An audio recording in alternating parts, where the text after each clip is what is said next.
Happy Wednesday, everybody. Thank you so much for joining us here on the Transportation and Logistics podcast, powered by Atlanta Dispatch and Humblebee Enterprises.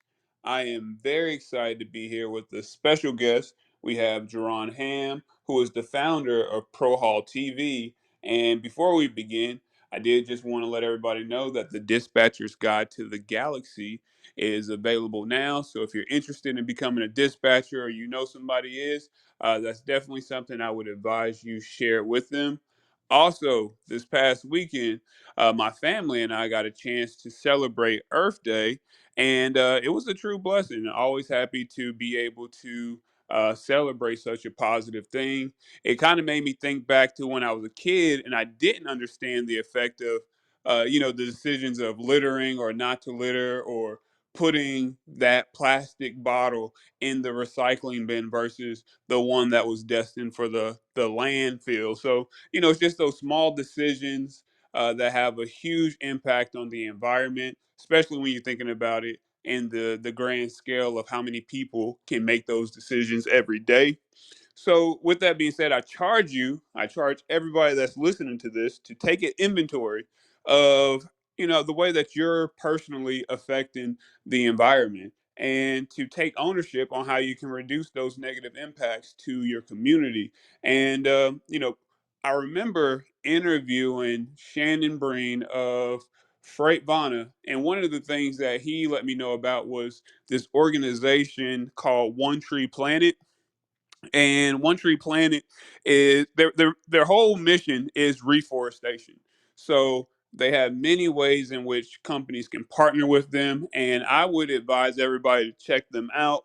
OneTreePlanet.org, one spelled out tree planted.org. So I appreciate everybody that who celebrated Earth Day and are looking to make that positive change. And look, brother Ham, you are a millennial, so this right here can go either way. But do you remember Captain Planet? Like, did you watch the show? I do remember it. I didn't watch it though. I was always just outside playing basketball, but I remember him popping up on the TV. Yeah, I hear you, man. I hear you. You know what I mean? I have those memories because I got older siblings. So even if it wasn't me, I remember the theme song, and I just remember thinking about. I always had like a positive outlook on Captain Planet, and I guess my question to you is, how can we make people believe that it's cool to keep the environment in a good place? Like, have you put any thought into that? I know it's random. No, no, for sure. Actually, I feel like social media is a place where it can, definitely help stroke that change because we see all the things about global warming. I just here in my city, one of our golf courses is falling off into the riverbank. I don't know what the reason is, but I just know it's not good, and it's a big piece of news here. So really by just letting people know that this is affecting our everyday life, and especially if you have children like me, what type of life are they going to be living, what type of earth are they going to be living on here when they're 29, 30, like I am. This session right here is from the football field to the trucking fleet. Just your time in the NFL, being around all those large organizations. Do you recall any particular engagements that the NFL brought to like bringing awareness to Earth Day or anything like that? Not specifically Earth Day. We would have like Play 360, I want to say it's called, where they would have players come out and play with kids, and we would discuss certain things like community, recycling, manners, all the things you're supposed to teach a kid. But my daughter is actually in that right now. She's in third grade, and so she comes home talking about recycling and taking care of the planet. And so I think they're more in tune at that age. I think as we get older, we just kind of stop caring about it. No, I feel you, brother, and I hear you. I mean that I do think that exact same thing. People get a little bit numb to those situations. We all do in whatever capacity that is. So, now that's a great point, and I appreciate you again. How did you get into transportation following your time in the NFL?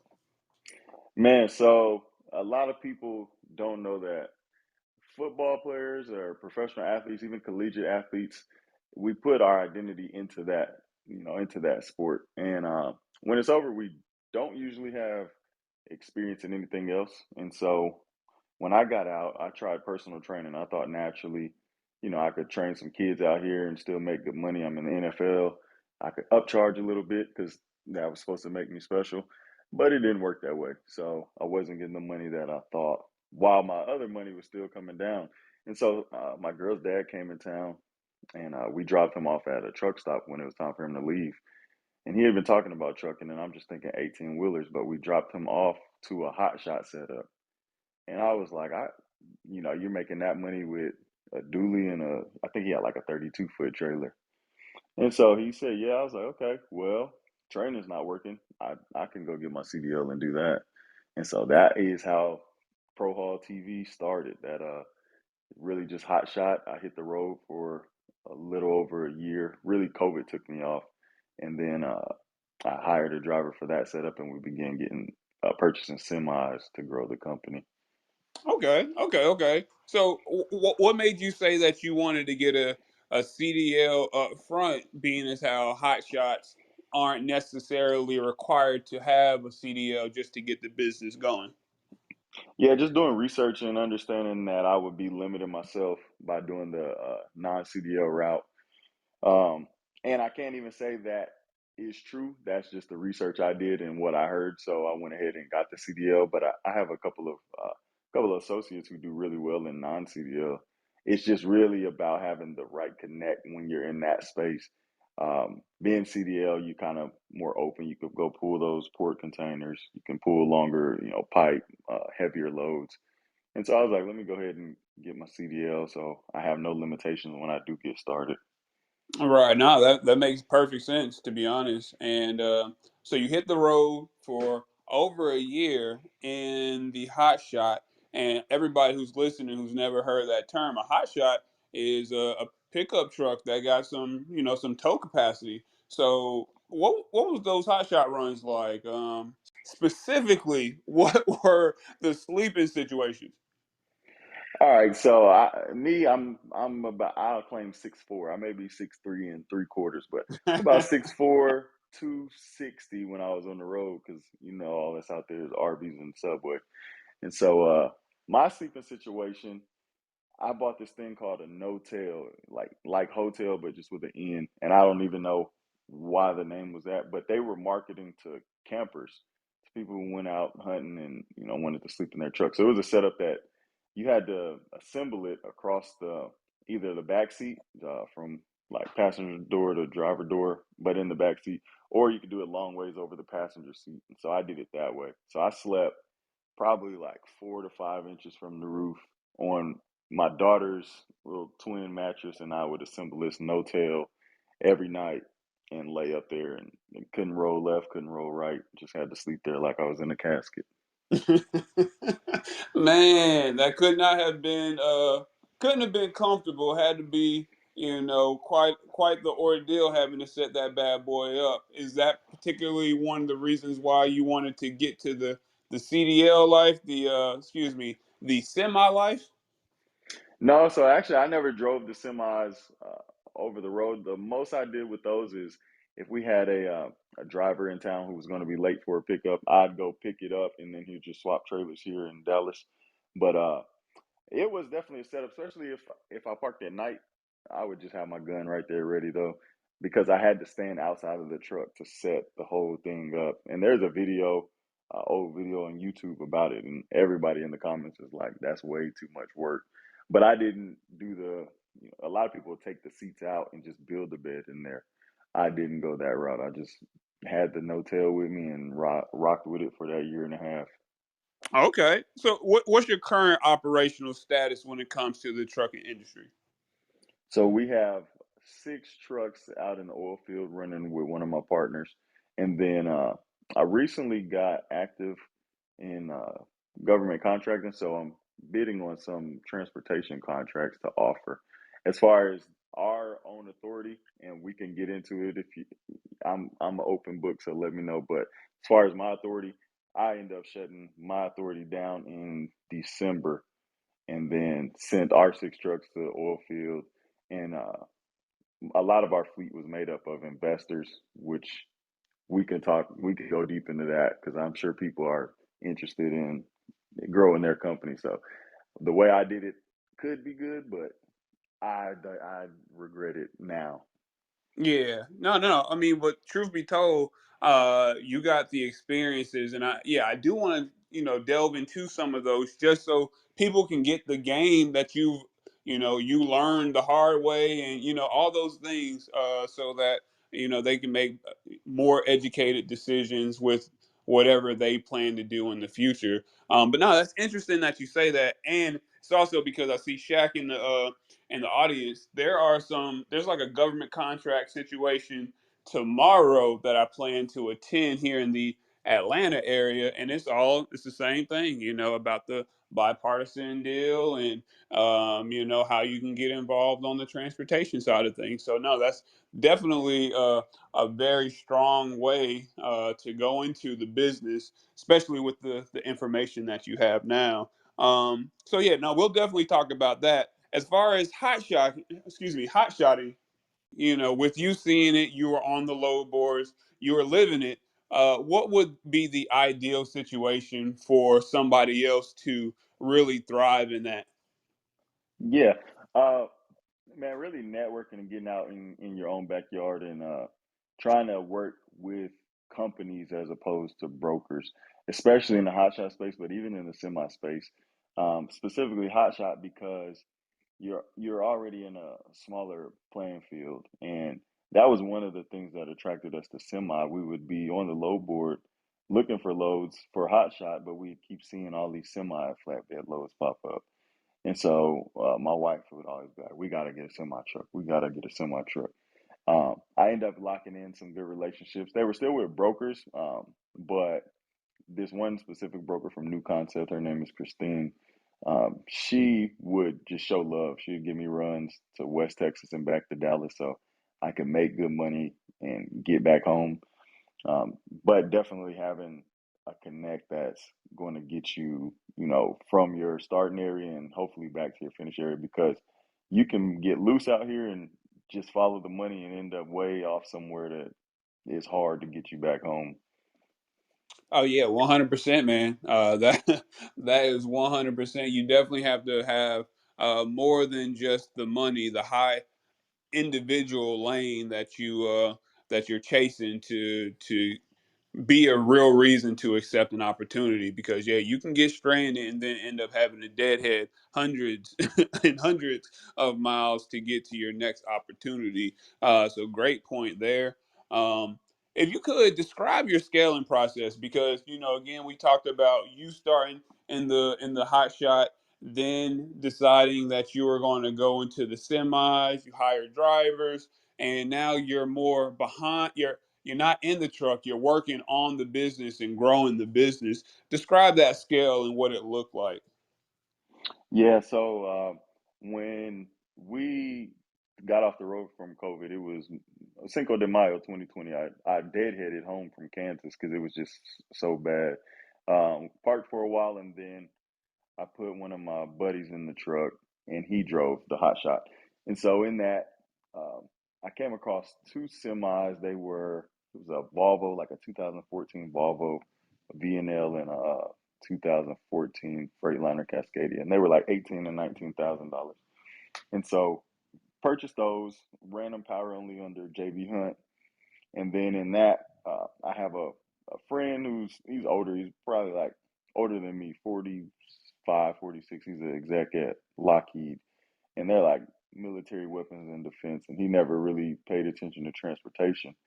But I was explaining the numbers and how we find loads, and he was interested. So we went in on a couple of trucks together. So that put us at four semis in the hot shot. And then one of my high school friends as well, we went in on another couple of trucks together, and that put us at six. Now, from there, my buddy who worked at Lockheed Martin, he's in a network with another group of people. And so he started to tell them what we had going on, and they got interested. And so that's how we made the jump quickly to 20 trucks. We never had all 20 on the road at the same time, only like 14 or 15 just due to maintenance or something being in the shop. But pretty much through investors is how we continue to scale fast and maybe even too fast. Was it you? Like, was it all on you, all on your shoulders to not only, handle the scaling, but also building the operations to support 20, 15, 20 trucks on the road? Yeah, it was, and that was one of the mistakes. I think.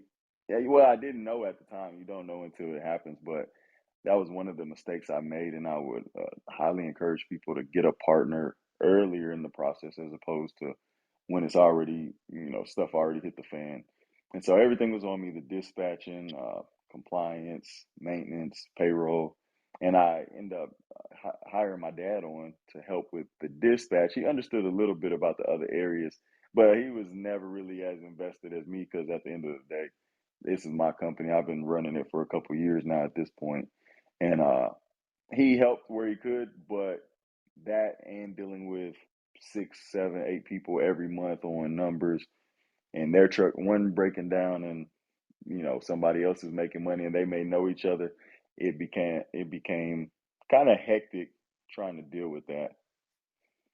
Man, yeah, because investors, all they understand is I'm investing.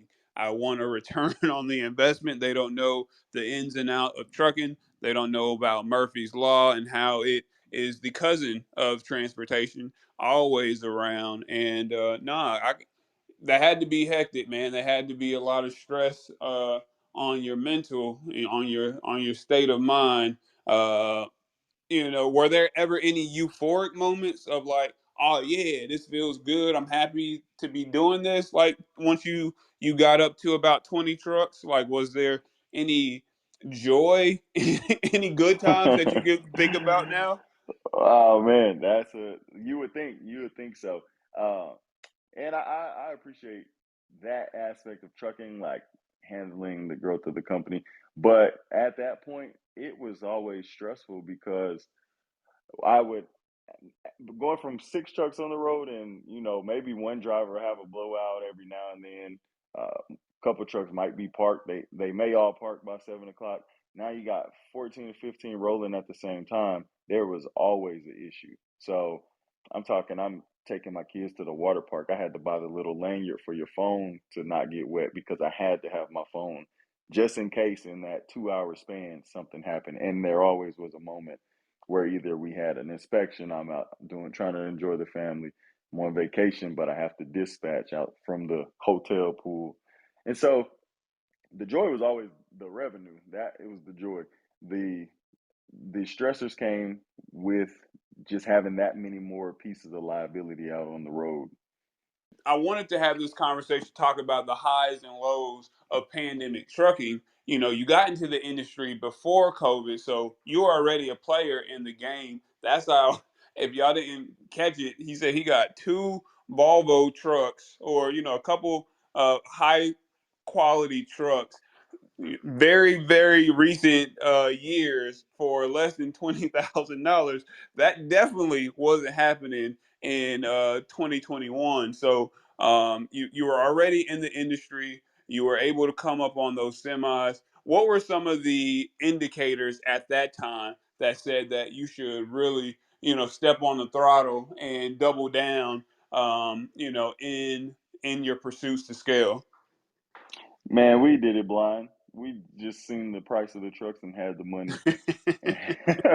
We seen the price of the trucks had them because I'm coming from hotshot, so all I can think about is there are a lot of loads for semis on the boards, and I think a lot of people get into transportation, myself included, and I won't avoid it. We get in with the bare minimum because that's what's available: DAT load board, truck stop, and sometimes you can get caught up in that because it's working for the time being. And so I think that's really probably what caught a lot of people off guard here recently with the market. A lot of us are depending on the same load board, same, truck stop DAT for our freight, as opposed to have been out making connections and networking properly. And so to answer your question, we did it blindly. We was like, okay, we can get them. work with JB Hunt because they had been calling. So we was like, all right, JB Hunt is going to have the power only work for us, and we can figure it out from there.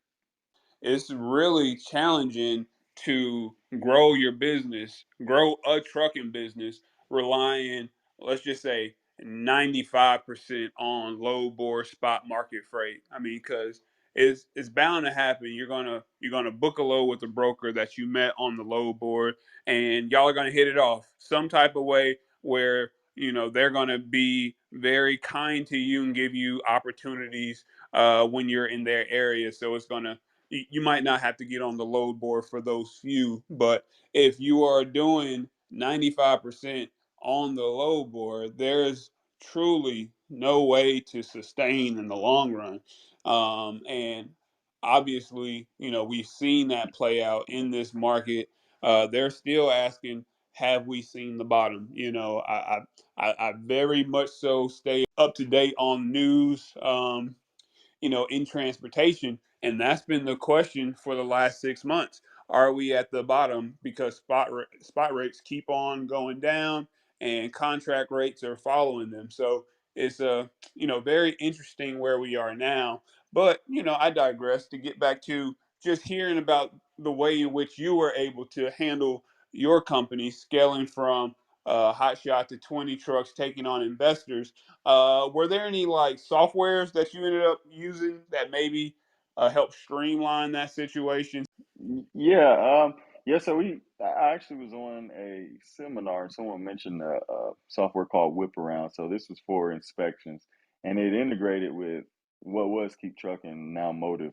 But that was a way for us to keep up with our inspections, and when we would get into any situation, we would have that documentation for roadside inspections. If DOT pulled us over, we can go to Whip Around and show that we did our pre-trip, post-trip, and it would send me notes and notifications that this driver's tire is probably about to need to get changed, as opposed to us having a blowout. So now we can be proactive in maintenance. We can be proactive in knowing that okay, he's about to hit, even though it may not need to get fixed right now. He's about to hit a stretch of nothing. So let's go ahead and knock it out so that we don't have any issues in the middle of nowhere, New Mexico. And Whip Around was a good one. I did use Zoom Transportation Monitoring, their TMS, and it was cool. I ended up liking just my spreadsheets more than I like that, but I got what they were doing. It was good for tracking the load as well because the drivers had to download the apps. And then we started working with Simplex, but I think at that time it was towards the too late point when we finally started consulting with outside compliance companies. Right, right, right. And with that whip around, was that something that the drivers could take pictures of the equipment and submit it and all that kind of stuff? Yeah, yeah. So whip around was cool. It'll you can customize the flow of the inspection how you want it. It had pretty good preset templates as well. And so let's say I start my inspection, it might start me at the front headlight and check the brake, check the lug nuts on the front, check the tires on the front. And it just took you through the whole truck on the driver's side, passenger side. And if there were any issues, any defects, you'd press the red X, a camera will pop up for you to take a picture of whatever the defect was. So then I would get the pictures on my side and be able to see, okay, this is or is not an issue.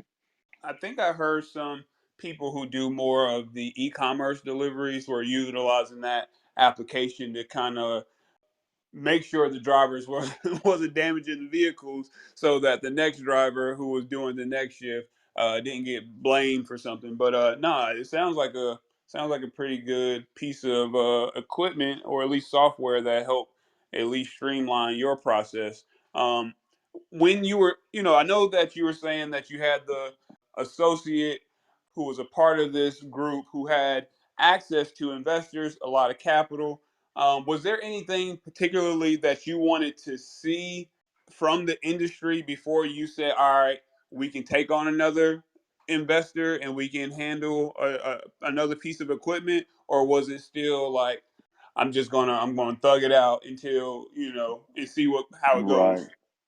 No, so we didn't take on investors quickly. We tracked numbers, and so my buddy who worked at Lockheed was really a numbers guy, and was big on the data. And so we tracked the numbers, and that is actually how he pitched the investors because the part of the deal was he got a percentage as well. And so things were good though. He had trucks that he had helped purchase, and so he was very confident in this pitch to these investors slash colleagues of his. And so there were no reluctancies to do it. We were running pretty smooth. We had Hmm. good relationships. We had customers here out of Dallas, and then we knew where to go on the boards to get the best profit to get back. And so we had no hesitation. We were like, bring them on, however many you want to send. And this is before Ukraine and all that stuff started happening.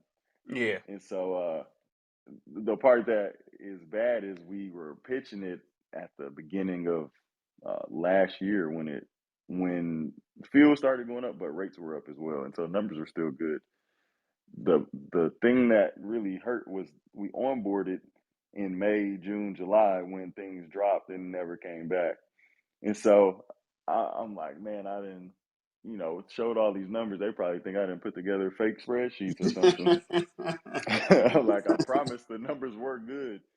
And so we'd find some light throughout this, but nothing sustainable. And even the customers we had, they were, they didn't have the capacity.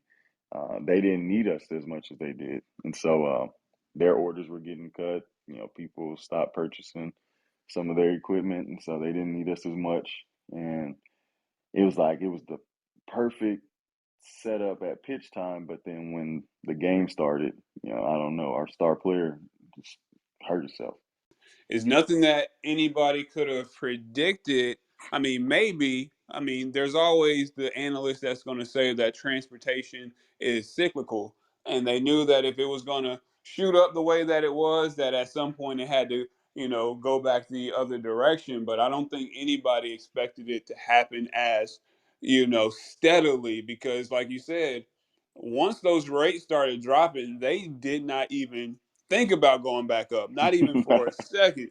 So, no, that's all. I mean, I hear you, brother, and I feel for you. Look, you had to go through the hard stuff.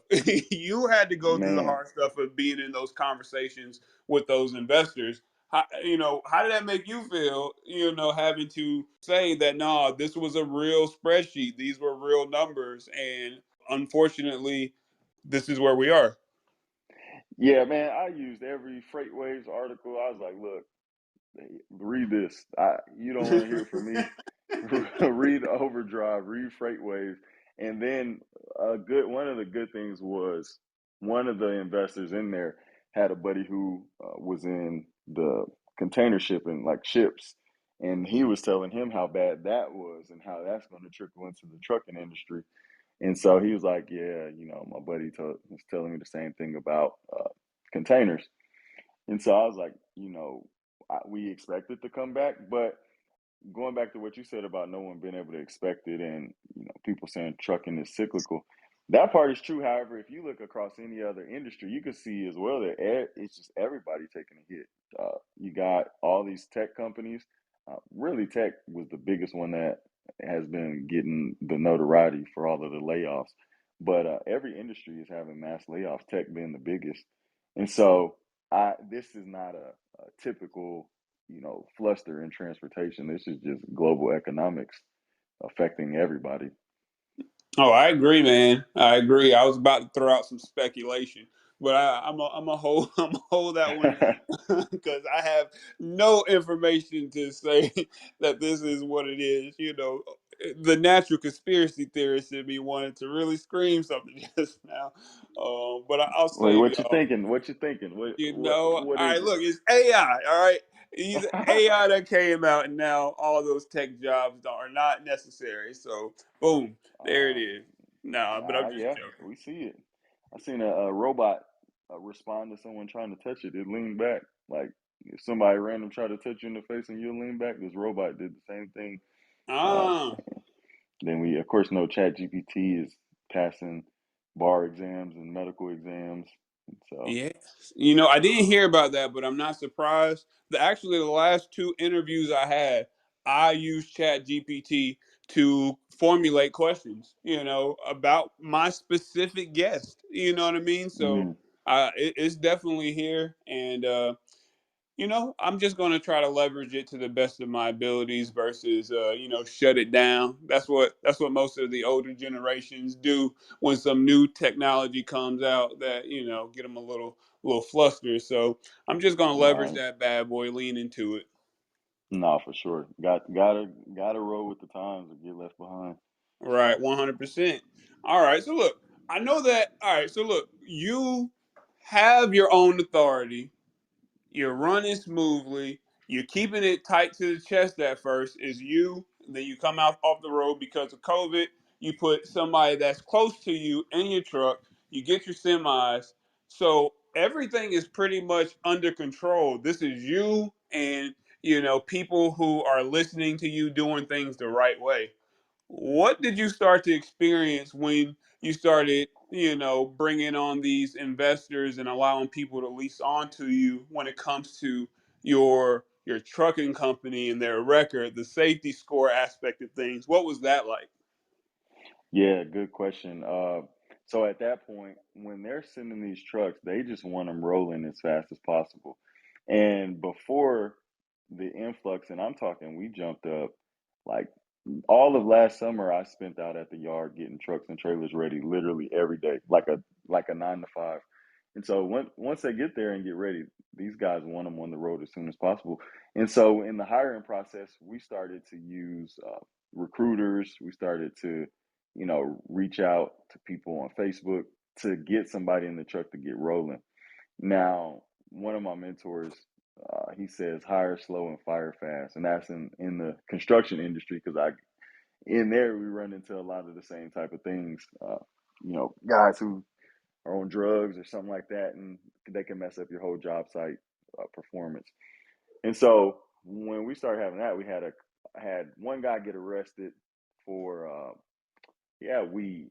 Yeah, no, he didn't get arrested. We had an inspection, and he got caught with weed, and that hit us on the drug side. And I'm like, okay. But up until this point, when we were just running those 5 or 6 trucks there, for the year or two before, our safety score was under 20% for the equipment, under that 6%, I want to say, for the drivers, and we were smooth. We had a good handle. Once we started to get uh, to that 10, 15 truck range, had one guy get arrested for meth in Ohio. A day after, a guy got arrested in Abilene, and I was like, "What is going on?" Mm-hmm. Like, I'm at the golf course talking about the guy who got arrested in Abilene the day before, and I get a call from Ohio. Hey, this Ohio State trooper, we got your driver Derek here. He's getting arrested for possession of methamphetamines. He had a dog with him and everything. He's like, we're taking his dog to the shelter. And I'm like, what? Like, I Gee. just had to go visit a guy to figure out where my truck and trailer was who got arrested the day before. And so we got hit twice on that. We got hit with the weed, and then we had a guy. He was fine in my book, but according to the law, he wasn't. He got some Yuling, never opened it, but it's a brand of beer or something. He was a beer guy. He got the case in Pennsylvania because he was wanted to bring it home to West Texas. Never opened, but uh, DOT searched his truck for whatever reason, opened the refrigerator, and seen that everything was closed, but he couldn't have it while he was operating. And so we got dinged on that. So we started to get those letters from brokers or those responses from brokers that we can't work with you. Your drug and alcohol is too high. I'm like, golly, that sucks. Started having drivers abandon trucks, drivers not where they're supposed to be, unplugging the ELD and dismantling the extra trackers I put on. And so it became, and I'm younger than all these guys. I'm 29 at the time, and they're 35 and up, and I got to manage a bunch of grown men daily just to do what your job is. Man. Oh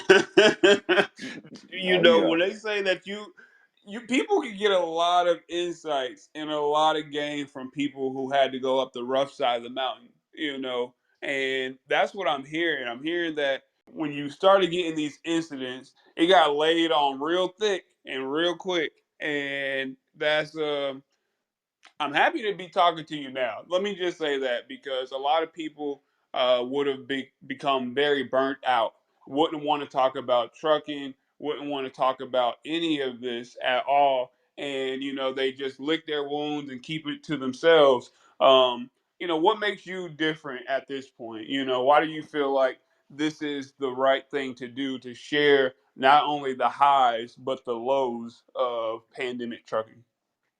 Yeah, well, because I created a brand of people who trust me, Um, I've never been a person to get on and lie about anything. I've never been a rate con guy to show rate cons because I understand everybody's situation is different, and my situation always wasn't the best. Sometimes I did take that load that everybody try to act like they don't take.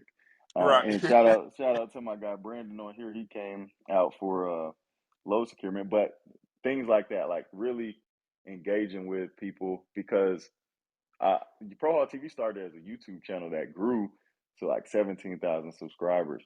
And so I feel like if I show you guys how to get in, and I never really took it as the angle of being a mentor or anything, I literally just documenting what it was like to get into the trucking industry, which naturally then came with information that other people could use.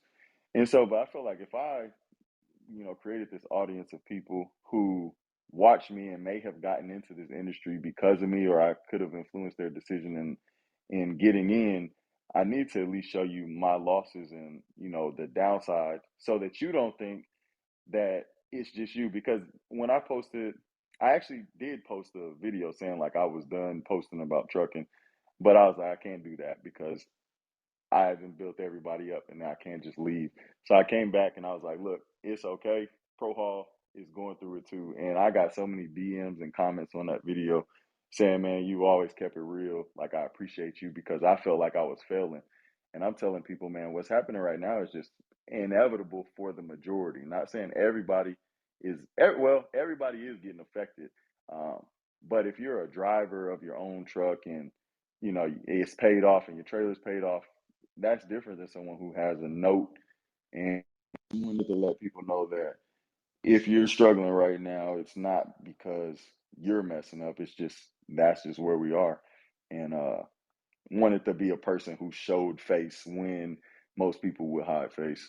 Well, let me just ask you this, Ron. If there was an investor right now who was, still some reason interested in putting money into the industry for passive income, quotations on passive income, what would you say to them?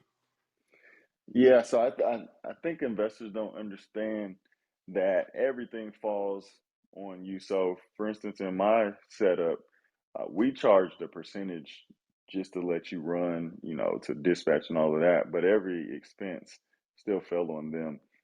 And so I'd say to an investor, do deep research into the industry, join groups and ask questions to people who are actually operating in the industry, not the ones who you're looking at investing in. Because, of course, they want to add on and make more money off of your equipment, but they have no issue, just like I didn't have an issue with sending a bill for $2,000 or $3,000 because it's negative that month, because that's what the agreement was. Now I didn't like doing that, so a few of those guys still wanted to keep rolling and seeing if it'll work every month, almost like a gambling addiction. And I was like, look, man, let's just shut it down.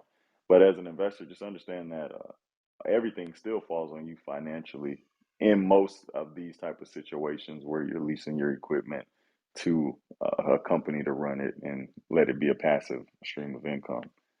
Do you feel like you are passive in the way that you're making money, or do you feel like there's still some type of role you're having to play on a daily, weekly, or whatever basis? Yeah, no, so I'm almost completely hands off. Me knowing, how trucks and things of that nature are, I do play a role in the maintenance part. But other than that, I just let them do their thing. They get dispatched from the company that they're working with. And so I don't really have to deal with that part. Just more so checking in, making sure they get paid right. However many loads they did, and they run by the band mile out there, which is a little different. It's like by weight. So I'm pretty hands off in regards to that. I have a construction company here in Dallas and a property preservation company, and so those keep me pretty busy on the day to day. But it's nowhere near as much stress as it was being the day to day operator for the trucking company. Which industry had you on your toes more? Being a professional athlete or trying to manage, a fleet of 20? Oh man, fleet of 20. Because someone I had a driver lose his brakes in the mountains, and that's life or death. I could go out. I mean, I know football can be, but more so you just worried about getting cut and catching the ball and making the block. But at the end of the day, you're not really worried about getting locked up on some nuclear verdict because you didn't kill somebody. And Right. so I uh, I wanted to get away from that liability as well with having so many 80,000 pound missiles on the road. So that always had me stressed out, and I never really stopped to think about it. But a lot of y'all may know Trucker Stakes. He'll post these videos, Eric out here in Dallas, and he'll post these videos of accidents, and I'm like, that could be us. Like our wheel could fall off because you're leaving this responsibility into the hand of men and women who may or may not care to even check if they're going to be safe or the other people on the road are going to be safe. Right, right, right. Do you feel like there's any reason or any opportunity that's perfect for the lease on model at this point? Yeah. If so, one of my buddies has a contract with FedEx, and it's not the most lucrative, but it is profitable and it's low mileage. So he's Houston to Dallas, Dallas to San Antonio back to Houston. And so his guys run that, and they're pretty smooth. They have minimal maintenance issues, minimal breakdowns. Um, Fuel, they know what they're going to be paying for fuel, so they can account for that. And he likes it. He went from OTR flatbed to doing that, and he's more profitable in what he keeps because he has more of a handle on what's going on and knows what to expect. They know what roads they're taking. It's also easier to keep drivers in situations like that where they know I'm getting home every day or every other day, as opposed to I might get stuck in Seattle because there's no load to get me back to Texas over the weekend. So I think a situation where there is a lane, a consistent route is pretty smooth. Um, and at that point, you've negotiated the rates and know that you're going to be profitable other than unexpected maintenance issues and repairs. You got the platform, you built the platform, Pro Haul TV, as you were building up yourself in the trucking industry. And now the message that you're trying to share to the freight community with Pro Haul TV. Yeah, yeah. So right now, if you look at my page, I'm using information to buffer. I ultimately want to go ahead and get this government contracting knocked out, and to be able to provide good opportunities for people who follow. And so I posted a couple of months ago about an oil field opportunity, and we got some people in that job. But I want to be able to assist in and providing these roadblocks that I went through, providing information, but ultimately actually doing something about it. We don't have our brokerage license or anything like that, but through the government contracting side, we if we need to get it, we have a partner who we can route those loads through. And so that was the motivation with getting set up, specifically with the 8A certification in government contracting, so that we could have a crack at those opportunities in transportation and also in construction. And so really just to be able to add value, because I don't have a course. I have a guide, but I'm not really a marketer on there. I don't try to sell. I just pretty much say it, and people appreciate me for that. Right, right. Nice, nice. You mentioned the certification. You've already locked in the 8A certification? So I'm in that process now, so getting all of the financial documents situated.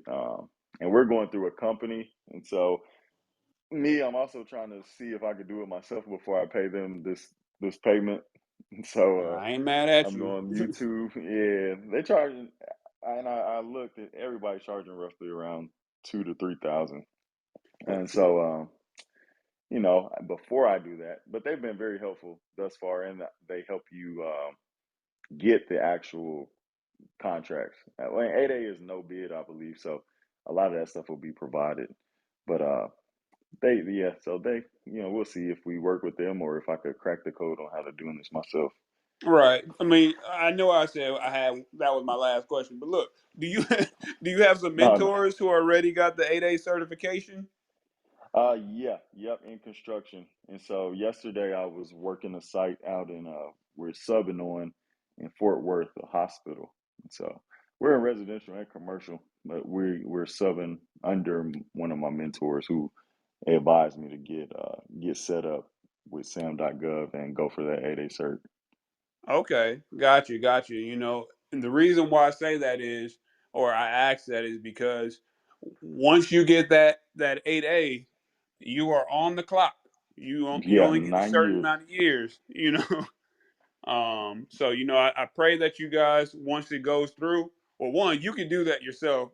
I've spoken to you. You're a very capable brother. You can do that yourself. But if they're going to get you contract opportunities, well, that's definitely worth the price. Um, but yeah, I pray that you're able to get that bad boy off the ground immediately and lock in some very lucrative opportunities.